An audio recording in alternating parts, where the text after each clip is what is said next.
ಸಂವಿಧಾನವನ್ನು ಹಿಡ್ಕೊಂಡು ಯಾವಾಗಲೂ ಸುತ್ತಾಡ್ತಾರಲ್ಲ, ಕಾರಣ ಏನು? ಯಾರಿಗೆ ಸಂವಿಧಾನದ ಬಗ್ಗೆ ನಂಬಿಕೆ ಇರಲ್ವೋ, ನಂಬಿಕೆ ಹುಟ್ಟಿಸೋ ಕೆಲಸ ಮಾಡಬೇಕು ಅಂತ ಅದನ್ನು ಹಿಡ್ಕೊಳ್ತಾರೆ. ಬಟ್ ಎಲ್ಲರೂ ಮಾಡೋದಿಲ್ಲ ಆ ಕೆಲಸನ. ಪದೇ ಪದೇ ಸಂವಿಧಾನದ ಬಗ್ಗೆ ಮಾತಾಡೋದು, ಅಂಬೇಡ್ಕರ್ ಅವರ ಬಗ್ಗೆ ಮಾತಾಡೋದು ಈಗ ಅದು ಚಟ ಆಗಿದೆ ಕಾಂಗ್ರೆಸ್ಗೆ. ಅವರು ಬದುಕಿದ್ದ ಕಾಲದಲ್ಲಿ ಕಾಂಗ್ರೆಸ್ ಯಾವತ್ತಾದರೂ ಅವರನ್ನು ಗೌರವಿಸುತ್ತಾ? ಸಂವಿಧಾನ ತಿದ್ದಿ ಅದರ ಪೀಠಿಕೆಯನ್ನು ಬದಲಾಯಿಸಿದ ಯಾರು? ಕಾಂಗ್ರೆಸ್. BJP ಯಾವತ್ತೂ ಅದು ಕೆಲಸ ಮಾಡಿಲ್ಲ. ದೇಶಕ್ಕೆ ಎಮರ್ಜೆನ್ಸಿಯನ್ನು ತಂದರು. ಯಾವ ಕಾರಣಕ್ಕೆ ತಂದರು? ಏನು ದೇಶಕ್ಕೆ ಗಂಡಾಂತರ ಬಂದಿತ್ತಾ? ಅವರ ಸ್ಥಾನವನ್ನು ಉಳಿಸ್ಕೊಳ್ಳಲಿಕ್ಕೆ ಮಾಡಿದ್ದು. 2 ವರ್ಷಗಳ ಕಾಲ ಈ ದೇಶದಲ್ಲಿ ಸಂವಿಧಾನ ಆಡಳಿತ ಇರಲಿಲ್ಲ. ಇದನ್ನು ಮಾಡಿದ್ದಾರು ಕಾಂಗ್ರೆಸ್ಸು. 370 ಆರ್ಟಿಕಲ್ ನಿಟ್ಟು ಬೆಂಕಿ ಸುಡುವಂಗೆ ಈ ಭಾರತ ದೇಶದ ಮೂಲೆಯಲ್ಲಿ ಸುಡುವಂತೆ ಮಾಡಿದ್ದು ಕಾಂಗ್ರೆಸ್ಸು. ಇದೆಲ್ಲವಕ್ಕೂ ಉತ್ತರ ಕೊಡ್ತಕ್ಕಂಥ ಕೆಲಸವನ್ನು ನಮ್ಮ ಭಾರತೀಯ ಜನತಾ ಪಕ್ಷದ ಸರ್ಕಾರ ಮತ್ತು ಮೋದಿಜಿಯವರು, ಅಮಿತ್ ಶಾ ಅವರು ಮಾಡ್ತಿದ್ದಾರೆ. ಇತ್ತೀಚೆಗೆ ನೀವು ನೋಡಿದ್ರಿ,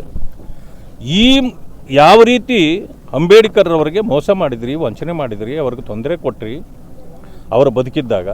ಇವತ್ತು ನೀವು ವೋಟ್ ಬ್ಯಾಂಕ್ಗಾಗಿ, ಈಗ ಅವ್ರಿಗೆ ಅನುಯಾಯಿಗಳು ಬಹಳ ಇದ್ದಾರೆ, ವೋಟರ್ಸ್ ಜಾಸ್ತಿ ಆಗಿದ್ದಾರೆ, ನಿಮಗನ್ನಿಸ್ತು ವಿರೋಧ ಮಾಡಿದ್ರೂ ಕೂಡ ಈಗ ಅವ್ರ ಫೋಟೋ ಹಾಕ್ತೀರಿ, ಈಗ ಸಂವಿಧಾನ ಅಂತೀರಿ. ಇದು ನಿಮಗೆ ಒಂದು ರೀತಿಯ ಚಟ ಆಗಿದೆ. ಅದಕ್ಕೆ ಮಾತೆತ್ತಿದರೆ ಅಂಬೇಡ್ಕರ್ ಅನ್ನೋದು ನಿಮಗೆ ಫ್ಯಾಷನ್ ಮಾಡ್ಕೊಂಡಿದ್ದೀರಿ ಅಂತೇಳಿ ಅಮಿತ್ ಶಾ ಅವ್ರು ಹೇಳಿದರು. ಹೇಳಿದ ತಕ್ಷಣ ಸಹಜವಾಗಿ ಕೋಪ ಬರ್ತದೆ ಕಾಂಗ್ರೆಸ್ನವ್ರಿಗೆ. ಅದಕ್ಕೆ ಇವತ್ತು ಎಲ್ಲಿಲ್ದಿದ್ದು, ಎಲ್ಲ ಕಡೆಯಿಂದನೂ ಯಾವತ್ತೂ ಇಲ್ಲದಿದ್ದು ಫೋಟೋ ಕೈಯಲ್ಲಿ, ಯಾವತ್ತೂ ಇಲ್ಲದಿದ್ದು ನೀಲಿ ಶಾಲು ಕೊರಳಲ್ಲಿ ಹಾಕ್ಕೊಂಡು ಈಗ ಬೀದಿಗಿಳಿದಿದ್ದಾರೆ. ಅದಕ್ಕೇನು BJP ಪ್ರತಿ ಹೋರಾಟ ಏನೋ ರೂಪಿಸುತ್ತಾರೆ? ನಮ್ಮದು ಪ್ರತಿ ಹೋರಾಟ ಮಾಡೋಕ್ಕೆ ಹೋಗಲ್ಲ ಅವ್ರ ವಿರುದ್ಧ. ಅವ್ರು ಏನು ಅನ್ನೋದು ದೇಶಕ್ಕೆ ಗೊತ್ತಿದೆ. ಬಟ್ ನಾವೇನು ಮಾಡಬೇಕು, ನಿರಂತರವಾಗಿ ನಮ್ಮ ಕಾರ್ಯಚಟುವಟಿಕೆಗಳು ನಡೀತಾ ಇರ್ತದೆ. ಇವತ್ತೊಂದು ದಿವಸ ಸಂವಿಧಾನ ಸನ್ಮಾನ ಕಾರ್ಯಕ್ರಮಗಳು ಎಲ್ಲ ಕಡೆಯಲ್ಲಿ ನಡೀತಾ ಇದೆ ನಮ್ಮದು. ಅದು ಏನು ಇವ್ರು ಮಾಡಿದರು ಅಂತ ನಾವು ಮಾಡ್ತಾ ಇಲ್ಲ, ಅದು ಮಾಡ್ತಾ ಇದ್ದೀವಿ. ಸಂವಿಧಾನಕ್ಕೆ ಗೌರವ ಕೊಡಬೇಕು. ಏನು ಮಾಡಿದ್ದೀವಿ ನಾವು? ನ್ಯಾಯ ದಿನಾಚರಣೆ ಅಂತಿತ್ತು, ಕಾನೂನು ದಿನಾಚರಣೆ. ಅದು ಕೇವಲ ಅಡ್ವೊಕೇಟ್ಸು ಅವರು ಸೇರಿ ಮಾಡ್ಕೊಳ್ತಿದ್ರು. ಭಾರತೀಯ ಜನತಾ ಪಕ್ಷ ಬಂದ ಮೇಲೆ ಅದನ್ನು ಕಾನೂನು ದಿನಾಚರಣೆ ಅನ್ನೋದನ್ನು ತೆಗೆದು ಸಂವಿಧಾನ ದಿನಾಚರಣೆ ಮಾಡಿದ್ದು ನಾವು. ಅಂಬೇಡ್ಕರ್ ಅವರು ಎಲ್ಲಿಯೇ ಅವರು ಜನ್ಮ ತಾಳಿದ್ದಿರ್ಬೋದು, ಓದಿದ ಜಾಗ ಇರ್ಬೋದು, ಡೆಲ್ಲಿಯಲ್ಲಿದ್ದಿರ್ಬೋದು, ಆಮೇಲೆ ಬುದ್ಧಿಸಮ್ಗೆ ಸೇರಿದ ಜಾಗ ಇರ್ಬೋದು, ಜೊತೆಗೆ ಅಂತ್ಯ ಕ್ರಿಯೆ ಮಾಡಿದ ಇದಿರ್ಬೋದು ಚೈತ್ಯ ಭೂಮಿ, ಎಲ್ಲವನ್ನು ಅಂತಾರಾಷ್ಟ್ರೀಯ ಮಟ್ಟದಲ್ಲಿ ಇವತ್ತು ಸ್ಮಾರಕಗಳನ್ನಾಗಿ ಮಾಡಿದವರು ನಾವು, ಗೌರವ ಕೊಟ್ಟವರು ನಾವು. ಅವರೇ ಬೇಡ ಅಂತೇಳಿದ್ದು ವಿರೋಧ ಮಾಡಿದ್ದ 370 ತೆಗೆದವರು ನಾವು.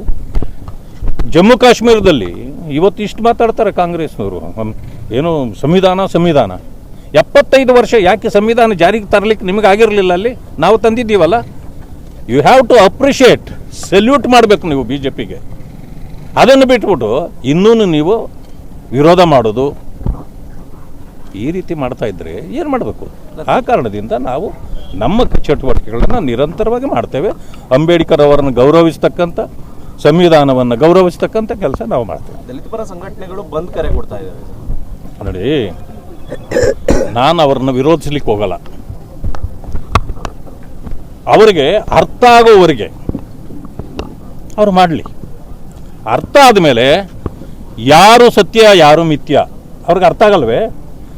ಅಂಬೇಡ್ಕರ್ರವರ ಹೋರಾಟದ ಫಲವಾಗಿ ದಲಿತ ಸಂಘಟನೆಗಳು, ದಲಿತ ಸಮಾಜ ಇವತ್ತು ಅಕ್ಷರಸ್ಥರಾಗಿದ್ದಾರೆ, ಬುದ್ಧಿವಂತರಾಗಿದ್ದಾರೆ, ವಿವೇಕ ಇದೆ, ಎಲ್ಲ ಇದೆ. ಆದರೆ ಕಾಂಗ್ರೆಸ್ನವರು ಕೆಲವು ಸಾರಿ ಅವರನ್ನು ದಾರಿ ತಪ್ಪಿಸ್ತಕ್ಕಂಥ ಕೆಲಸವನ್ನು ಮಾಡ್ತಿದ್ದಾರೆ. ನನ್ನ ಅಣ್ಣ ತಮ್ಮಂದಿರಲ್ಲಿ ನನ್ನ ಮನವಿ ಇಷ್ಟೇ, ದಯವಿಟ್ಟು ಮೊದಲು ಅರ್ಥ ಮಾಡ್ಕೊಳ್ಳಿ. ಯಾವುದೇ ಕಾಲಘಟ್ಟದಲ್ಲಿ ಅಂಬೇಡ್ಕರ್ ಅವರಿಗೆ BJP ಅಪಮಾನ ಮಾಡಿಲ್ಲ, ಸಂವಿಧಾನಕ್ಕೆ ಅಪಮಾನ ಮಾಡಿಲ್ಲ. ಅದು ಎಲ್ಲಾದರೂ ಇದ್ದರೆ ನಾನು ಇವತ್ತು ಕೂಡ ನಾನು ತಲೆಬಾಗ್ತೀನಿ ಅವರು ನನಗೆ ಏನಾದರೂ ನನಗೆ ಹೇಳಿಬಿಟ್ರೆ. ಆದರೆ ಕಾಂಗ್ರೆಸ್ ಮಾಡಿರೋದನ್ನು ಯಾಕೆ ಅರ್ಥ ಮಾಡ್ಕೊಳ್ತಾ ಇಲ್ಲ ಅಂತಕ್ಕಂಥ ಪ್ರಶ್ನೆಯನ್ನು ಅಷ್ಟೇ ಇಡ್ತೇನೆ ಅವರಿಗೆ. ಆದರೆ ಯೋಚನೆ ಮಾಡಿ ನಿರ್ಧಾರಕ್ಕೆ ಬರಲಿ. ಸರ್, ಈಗ ರಾಜ್ಯದಲ್ಲಿರ್ತಕ್ಕಂಥ ಆರ್ಥಿಕ ಪರಿಸ್ಥಿತಿ ಆಗ್ತಾರ ಅಭಿವೃದ್ಧಿ, ಅದ್ರ ಜೊತೆಗೆ ಕಾಂಗ್ರೆಸ್ ಅವರು ಅಧಿಕಾರಕ್ಕೆ ಮಾಡ್ತಾ ಇರ್ತಕ್ಕಂಥ ಕಿತ್ತಾಟ ಏನು ಅನಿಸುತ್ತೆ ಸರ್? ನೋಡಿ, ಈ ಸರ್ಕಾರ ಬಂದ ದಿನದಲ್ಲೇ ದರಿದ್ರವನ್ನು ಒತ್ಕೊಂಡು ಬಂದಿದೆ. ಇದೊಂದು ರೀತಿಯ ದರಿದ್ರ ಸರ್ಕಾರ. ಈ ಸರ್ಕಾರ ಅಭಿವೃದ್ಧಿ ಮಾಡಲಿಕ್ಕೆ ಇವರಿಗೆ ಸಾಧ್ಯವೇ ಇಲ್ಲ. ಜೊತೆಗೆ ಅಲ್ಲಿ ಖಜಾನೆ ಖಾಲಿ ಮಾಡ್ಕೊಂಡು ಕೊಳ್ತಿದ್ದಾರೆ. ಗ್ಯಾರಂಟಿ ಅಂತ ಹೇಳಿದ್ರು. ಎಲ್ಲಿ ಗ್ಯಾರಂಟಿ? ಯಾರಿಗೆ ತಲುಪ್ತಾ ಇದೆ ಗ್ಯಾರಂಟಿ? ದುಡ್ಡು ಕೊಡ್ತೀನಿ 2,000 ಒಂದು ತಿಂಗಳಿಗೆ, 3 ತಿಂಗಳಿಗೆ ಒಂದು ಸಾರಿ ಕೊಟ್ಟರೆ ಅವರು ಜನ ಅಂದ್ಕೊಳ್ತಾರೆ ಮತ್ತೆ ಬರ್ತದೆ ಅಂತ ಕಾಯ್ತಿದ್ದಾರೆ.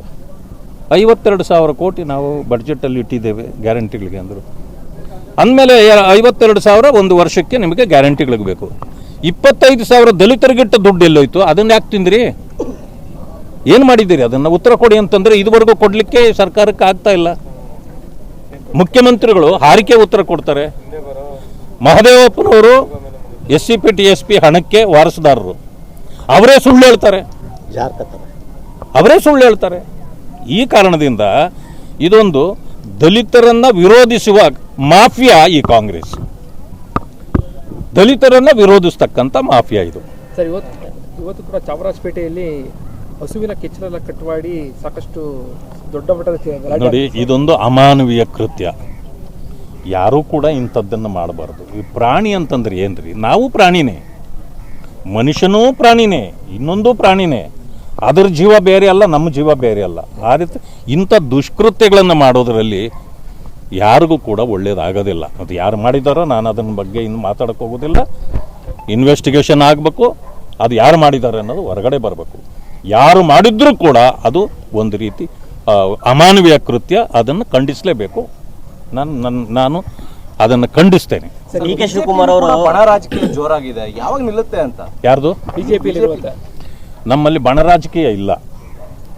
ಭಿನ್ನ ಅಭಿಪ್ರಾಯಗಳಿದೆ.